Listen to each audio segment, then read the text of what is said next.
Saya akan memaparkan subjek dan objek hukum pengangkutan jalan berdasarkan Undang-Undang Nomor 22 Tahun 2009 tentang Lalu Lintas dan Angkutan Jalan atau UU ELAJ. Pertama, ada subjek hukum. Subjek hukum adalah pihak-pihak yang memiliki hak dan kewajiban dalam pengangkutan. Pertama, pengangkut, yaitu perusahaan angkutan umum berbadan hukum seperti PT atau koperasi yang bertanggung jawab atas keselamatan penumpang dan barang. Kedua, ada penumpang, yaitu orang yang diangkut dan berhak atas keamanan dan keselamatan. Lalu, ketiga ada pengirim, yaitu pihak yang menyerahkan barang dan wajib memberi informasi yang benar serta membayar biaya angkutan. Lalu keempat ada penerima, yaitu pihak yang menerima barang di tujuan. Selain itu, ada pihak penunjang seperti perusahaan ekspedisi muatan darat yang membantu proses pengiriman sebagai perantara. Lalu selanjutnya ada objek hukum. Objek hukum adalah hal-hal yang menjadi sasaran dalam pengangkutan. Pertama, kendaraan bermotor sebagai alat angkut yang harus layak jalan dan berizin. Kedua, muatan, yaitu penumpang dan barang yang harus memenuhi standar keselamatan ketentuan yang berlaku. Lalu ketiga, biaya angkutan, yaitu imbalan jasa yang bisa diatur melalui kesepakatan atau ketentuan pemerintah. Lalu keempat, dokumen angkutan seperti tiket penumpang dan surat muatan barang sebagai bukti perjanjian. Kesimpulannya, subjek hukum terdiri dari pengangkut, penumpang, pengirim, penerima, dan pihak penunjang. Sedangkan objek hukum meliputi kendaraan, muatan, biaya, dan angkutan.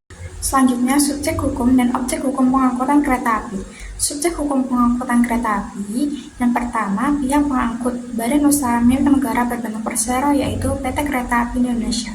Menurut ketentuan Undang-Undang Nomor 23 Tahun 2007 tentang Perkeretaapian, pengangkut pada pengangkutan kereta api adalah penyelenggara sarana perkeretaapian yang berbentuk perusahaan PT Kereta Api Indonesia atau Persero yang mendapat izin operasi dari pemerintah menggunakan kereta atau gerbong dengan memungut bayaran. Yang kedua, penumpang adalah orang yang menggunakan jasa angkutan kereta api berdasarkan perjanjian yang dibuktikan dengan pemilikan karcis.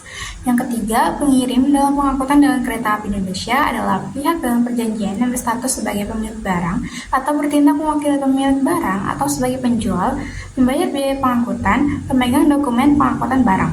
Yang keempat, penerima barang adalah pihak yang ditunjuk oleh pengirim untuk menerima barang di tempat tujuan sebagaimana yang tertulis dalam dokumen pengangkutan.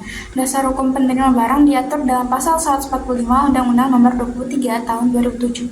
Yang kelima, perusahaan ekspedisi muatan kereta api atau MK mengurus berbagai macam dokumen dan formalitas yang berlaku guna memasukkan barang ke dalam dan atau mengeluarkan barang dari alat pengangkut atau gudang stasiun.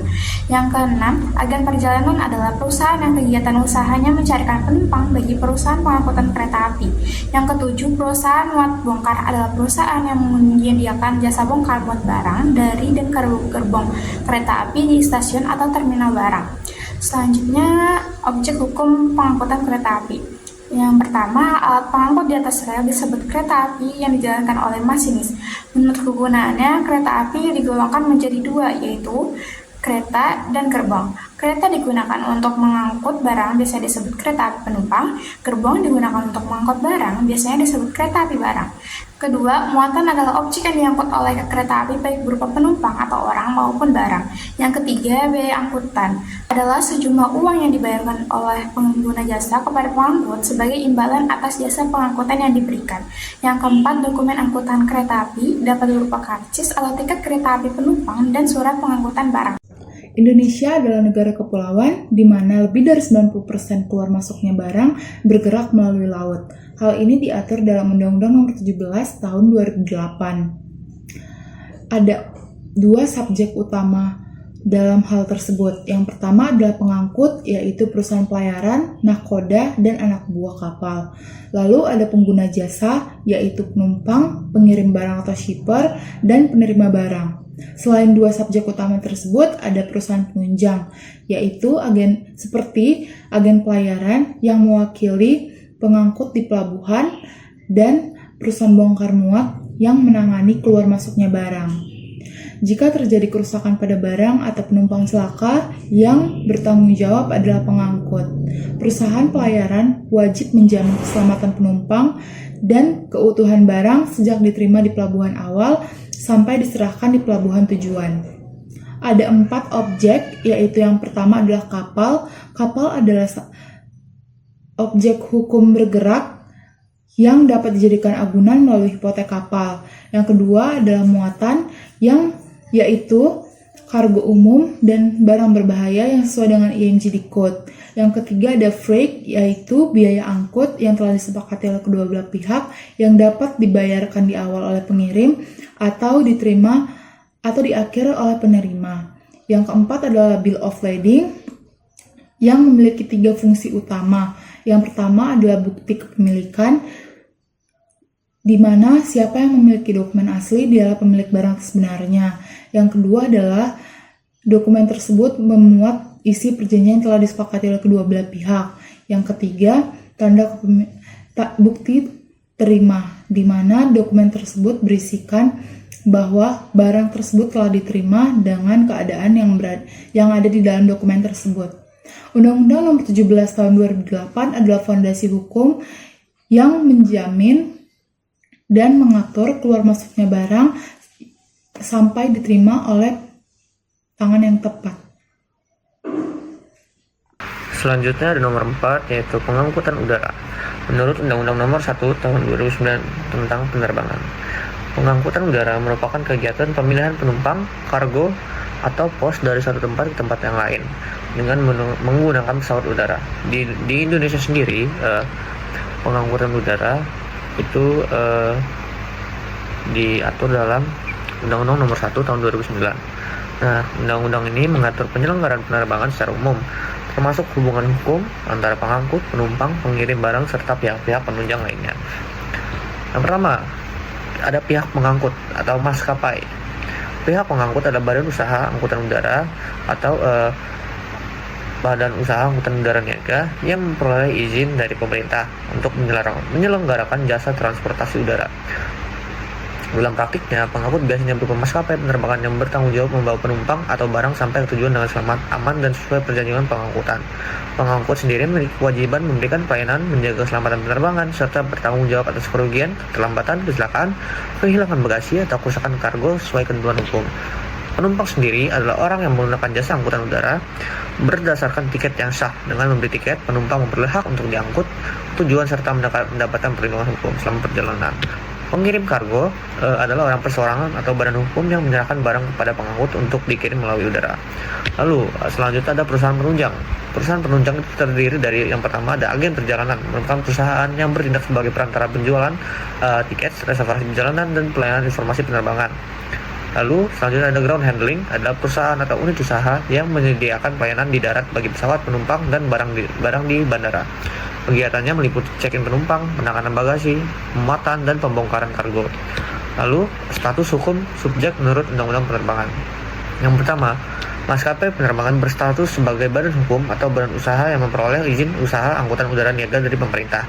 Lalu, penumpang berstatus sebagai konsumen jasa transportasi udara yang dilindungi hak-haknya berdasarkan perjanjian pengangkutan dan undang-undang. Lalu, pengirim kargo berstatus sebagai pengguna jasa pengiriman barang yang memiliki hak atas keamanan dan ketepatan pengiriman barang. Lalu, perusahaan penunjang seperti agen dan ground handling berstatus sebagai badan usaha yang menjalankan kegiatan usaha penunjang penerbangan berdasarkan izin yang sah. Lalu, ada objek-objek dalam pengangkutan udara. Yang pertama, ada pesawat udara, yaitu alat utama yang digunakan untuk mengangkut penumpang, barang, dan pos melalui udara. Lalu yang kedua ada muatan, yaitu penumpang, bagasi, kargo, atau pos yang diangkut oleh maskapai. Muatan menjadi objek utama dalam perjanjian pengangkutan. Lalu biaya tiket, yaitu sejumlah uang yang dibayarkan penumpang sebagai imbalan atas jasa pengangkutan udara. Dalam konteks kargo, biaya ini bisa berupa ongkos kirim atau tarif pengangkutan barang. Lalu dokumen pengangkutan, seperti tiket penumpang, boarding pass, dan airway bill untuk mengirimkan alat kargo. Airway bill sendiri merupakan bukti perjanjian pengangkutan barang melalui udara yang memuat identitas pengirim, penerima, jenis barang, dan syarat pengiriman.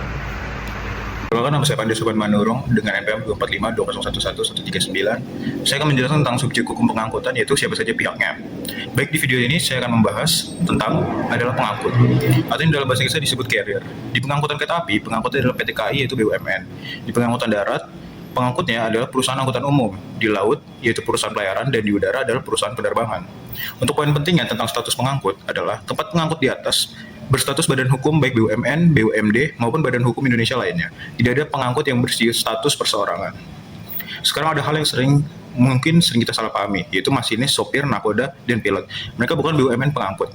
Mereka adalah karyawan yang terikat dengan hubungan kerja dengan perusahaan pengangkut. Jadi hubungan hukumnya masuk ke ranah hukum ketenaga kerjaan, bukan hukum pengangkutan.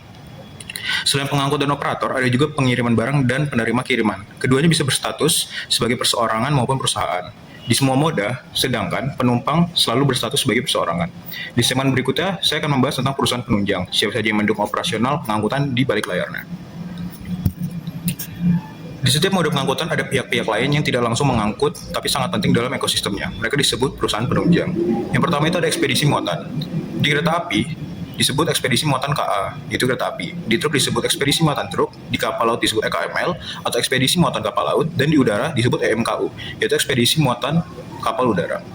Yang juga perlu diperhatikan adalah pengelolaan prasarananya. Di kereta api, prasarananya berupa rel dan stasiun yang dikelola oleh PT KAI sendiri. Di darat, itu ada terminal yang dikelola oleh Dinas LLAJ. Di laut, pelabuhan dikelola oleh PT Pelindo, sementara di udara, dikelola bandar udara yang dikelola oleh PT Angkasa Pura. Selain itu, ada juga usaha penunjang seperti pertokoan, restoran, hotel, hingga hanggar pesawat. Semua harus mendukung, bukan mengganggu, yaitu sebagai fungsi pokok prasarana utamanya. Catatan pentingnya, seluruh perusahaan penunjang berstatus badan hukum atau persekutuan bukan badan hukum, yaitu BHI atau WNI. Tidak ada yang berstatus perseorangan, dan ini berlaku di semua moda pengangkutan. Jadi, perusahaan penunjang melengkapi rantai pengangkutan dari hulu ke hilir, mulai dari ekspedisi, bongkar maut, sampai pengelola infrastruktur. Di segmen terakhir, saya akan membahas yang paling banyak keluar, yaitu objek hukum pengangkutan, alat angkut muatan, biaya, dan dokumen. Sekarang kita masuk ke objek hukum pengangkutan. Ini adalah benda atau hal yang menjadi sasaran pengaturan hukum pengangkutan. Ada 4 kategorinya, yaitu alat angkut, muatan, biaya, dan dokumen. Pertama, alat angkut. Di kereta api, alat angkut adalah kereta penumpang dan gerbong barang yang ditarik lokomotif. Di darat, kendaraan bermotor umum seperti bus dan truk, sementara di laut, kapal niaga bisa cargo ship, passenger ship, atau campuran. Di udara ada pesawat udara, baik itu niaga maupun sipil. Sekarang soal biaya atau tarif pengangkutan. Di kereta api, jalan darat, dan udara, domestik tarifnya ditetapkan oleh pemerintah. Di udara internasional, tarif diatur melalui perjanjian internasional. Sementara di laut, biaya angkutannya disebut freight atau uang tambang yang diatur dalam pasal 491 KUHD. Perbedaan paling krusialnya yaitu waktu pembayaran biaya barang. Di pengangkutan laut, biaya angkutan barang dibayar setelah penyerahan di tempat tujuan. Ini asas berdasarkan pasal 491 KUHD. Sementara di kereta api, darat, dan udara berlaku asas umum yaitu bayar terlebih dahulu. Saya akan menjelaskan tentang B atau L, yaitu Bill of Landing. Dokumen barang pengangkutan laut paling banyak dibahas karena berfungsi juga sebagai dokumen kepemilikan barang, yaitu ada AWB juga, yaitu Airway Bill, yaitu dokumen barang pengangkutan udara, bukan dokumen kepemilikan, hanya tanda terima pengirim. Baru pasal 491, yaitu ada dasar hukum waktu pembayaran freight di laut setelah penyerahan barang di tujuan. Oke, kita sudah selesai membahas ketiga segmen itu. Bisa kita simpulkan bahwa pengangkut selalu berstatus sebagai badan hukum, yaitu masinis, sopir, nakoda, pilot hanyalah sebagai karyawan. Kedua, perusahaan penunjang berstatus BHI atau WNI tidak pernah perseorangan. Yang ketiga, keempat moda punya struktur objek hukum yang seragam, yaitu ada alat angkutan, muatan, biaya, dan dokumen, tapi mekanismenya berbeda. Keempat, perbedaan paling penting, pengangkutan barang laut menganut asas bayar setelah penyerahan, sedangkan moda lain bayar terlebih dahulu. Semoga bermanfaat. Terima kasih.